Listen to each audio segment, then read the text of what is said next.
A paz do Senhor, eu quero deixar uma palavra para vocês sobre a necessidade de orar sobre todas as coisas que necessitamos. Lá em Gênesis capítulo 25 vai dizer assim no verso 21: E Isaque orou insistentemente ao Senhor por sua mulher, porquanto era estéril.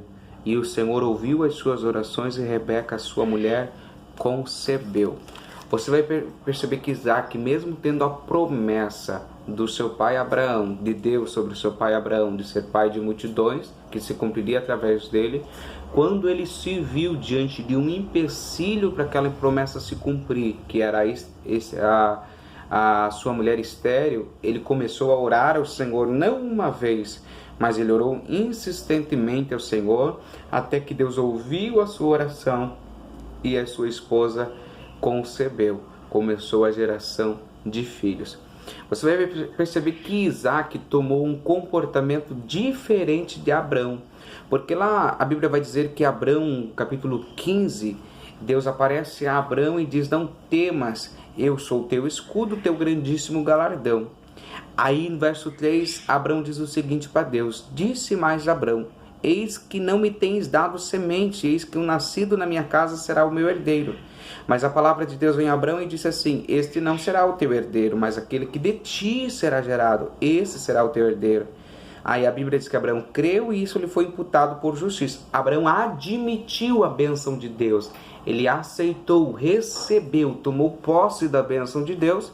Só que você vai ver no capítulo 16 que quando Sarai viu que ela não tinha filhos, que ela não gerava, que o negócio estava demorando, a Bíblia vai dizer que Sara decide dar Agar a seu esposo para ter dele um herdeiro. Mas lembre-se bem, Deus tinha dito que daria a Abraão o herdeiro que seria gerado da semente dele, e ele era uma só carne com Sara, então seria ele e Sara.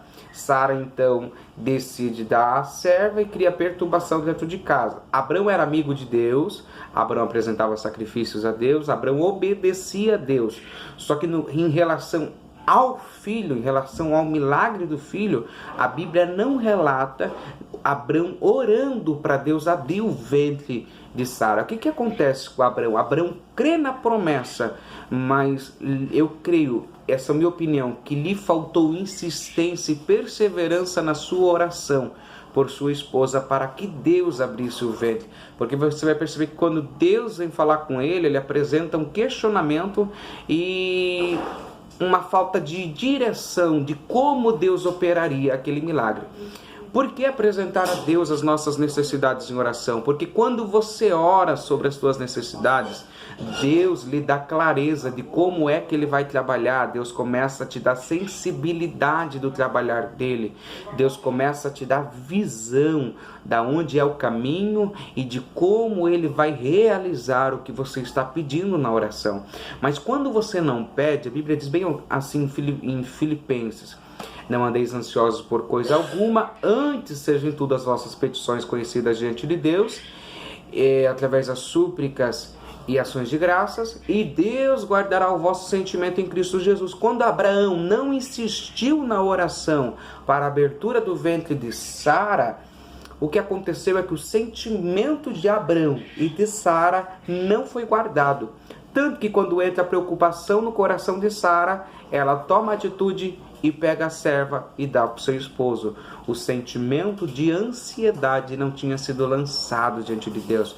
Eles estavam ansiosos, mas não tinham lançado diante de Deus. Quando eu lanço diante de Deus em oração tudo que eu preciso, tudo que eu quero, com detalhes, eu estou permitindo o meu coração ser guardado diante de Deus. Mas eu quero abrir aspas aqui para te chamar a atenção para um negócio. É necessário que você ore sobre tudo que você deseja, mas não deixe com que o seu coração se torne ansioso ou cobiçoso pelo que você pediu. Você deve orar, entregar, confiar, esperar. Se necessário, você volta à oração e continua orando. Temos que lembrar que Elias orou 7 vezes ao Senhor para que voltasse a chover. A oração é a chave que libera as bênçãos de Deus e o trabalhar de Deus na nossa vida. Deus, por algum motivo, decidiu trabalhar através da minha e da tua oração. Você vai perceber, por exemplo, que em Zacarias capítulo 10 diz assim: pedi chuva no tempo da chuva seródia, porque é Deus quem cria os relâmpagos e manda a chuva sobre a terra. Por que pedir chuva no tempo da chuva? Porque Deus quer que você peça e ore, converse com Ele sobre as promessas que Ele te fez. Porque quando você está orando em cima da tua promessa, você está guardando o teu coração e preparando o caminho para que aquilo venha acontecer. Então Isaac orou insistentemente ao Senhor por aquilo que já lhe era promessa. Ele não só admitiu a promessa, mas ele creu e operou em obras de oração por aquilo que Deus lhe tinha prometido ao seu pai.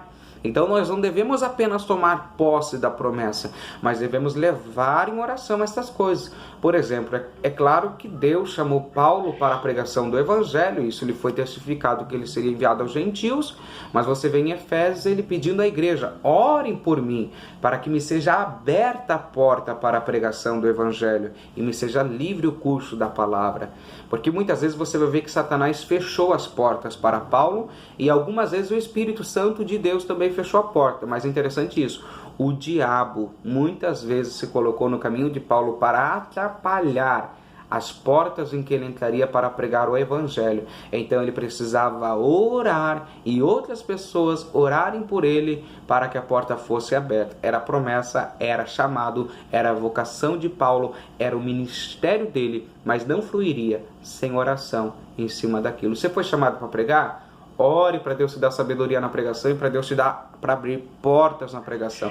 Para o que você foi chamado, no que Deus te prometeu. Ore em cima do que Deus te prometeu.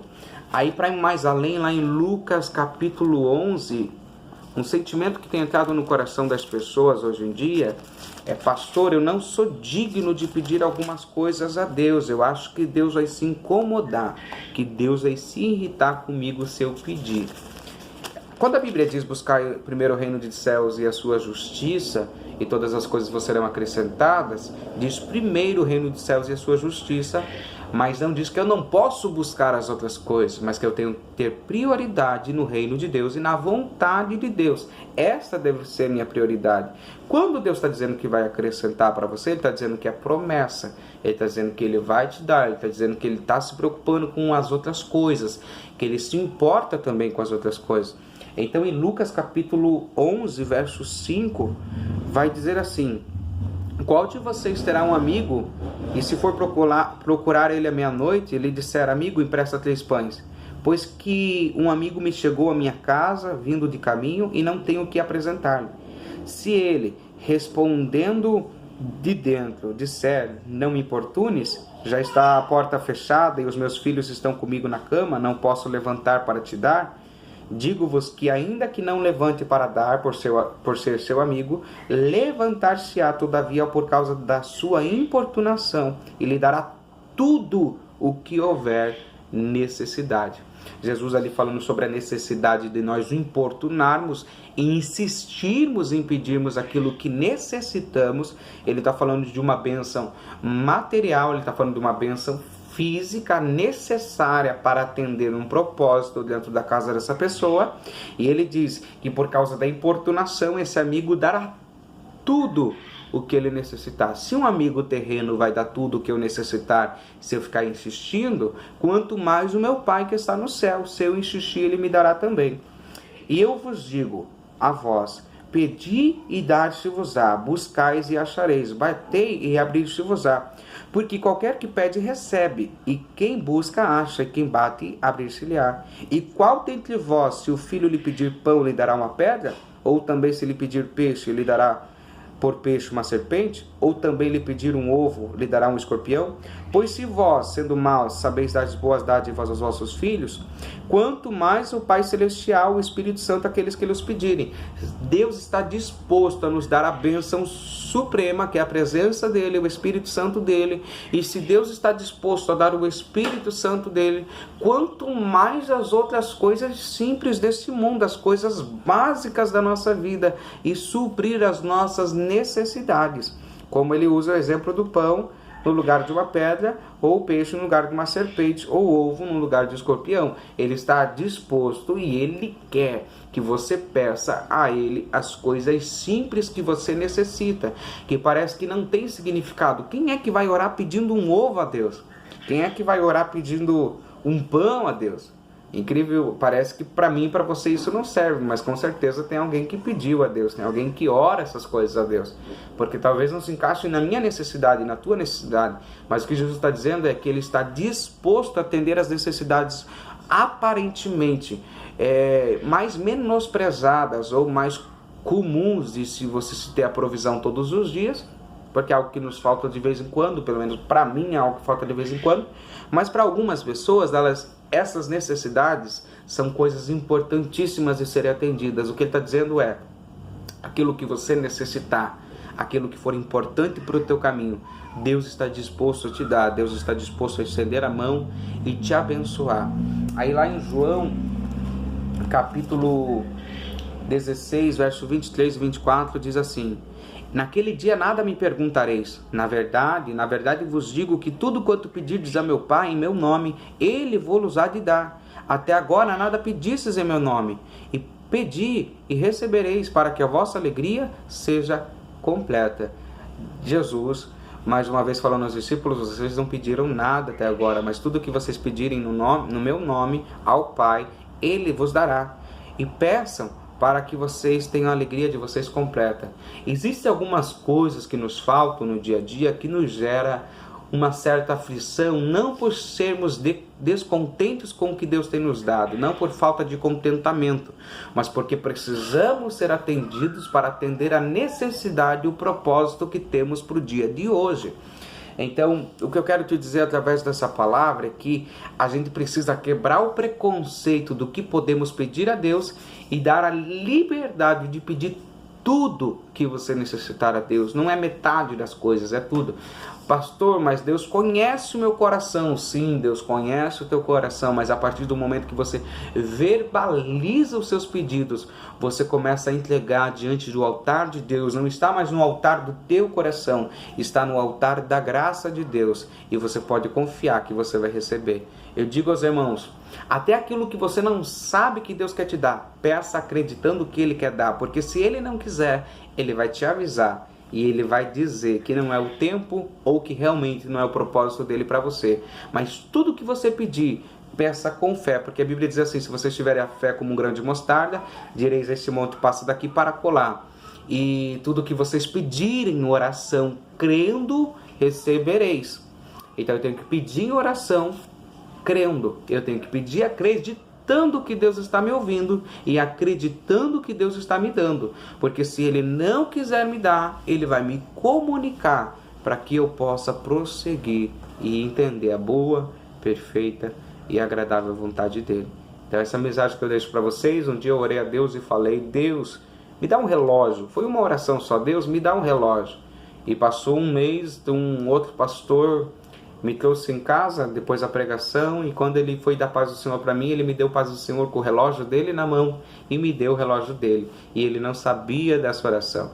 Então eu digo para vocês, tem pessoas que não oram pela vida sexual, tem pessoas que não oram pela vida financeira, tem pessoas que não oram pelo ministério que Deus deu, pelo chamado que Deus prometeu, pela vocação que Deus entregou. Você tem que orar sobre todas as áreas da sua vida e apresentar a Deus. Ah, pastor, mas eu não gosto de pedir muito sobre a vida material. Quebre esse preconceito, porque o diabo está furioso para destruir tua vida material, ele está furioso para tocar na tua vida financeira, porque se você tiver menos dinheiro, você vai ter mais preocupações. Se você for abalado com a administração da tua vida financeira, o diabo vai conseguir trazer no seu caminho ansiedades, angústias, aflições. Você não vai poder atender a pessoas necessitadas, você não vai poder atender a casa de Deus, você não vai poder atender a sua própria família. Lembrem-se que o diabo, quando foi tentar a Jó, uma das primeiras áreas que ele tocou e arrasou, roubou, foi a vida financeira de Jó, a vida material dele. Se isso não importasse nada para Satanás, ele não tinha nem tocado nisso, mas ele tocou. Então preste muita atenção nisso e comece a orar sobre todas as áreas da tua vida, para que Deus abra portas, para que Deus te traga sentimento novo no seu casamento, para que Deus entre com um renovo sobre a tua vida sexual, a tua vida íntima com sua esposa, com seu esposo, seu ministério, todas as áreas. Peça e Deus dará. Insista e Deus vai abrir a porta, você vai receber, você vai encontrar o milagre que você está pedindo. Deus te abençoe. Compartilhe esse vídeo com alguém, dê um like para que esse vídeo consiga chegar a mais pessoas e que assim a paz de Deus, que excede todo entendimento, esteja sobre a tua vida. Deus te abençoe.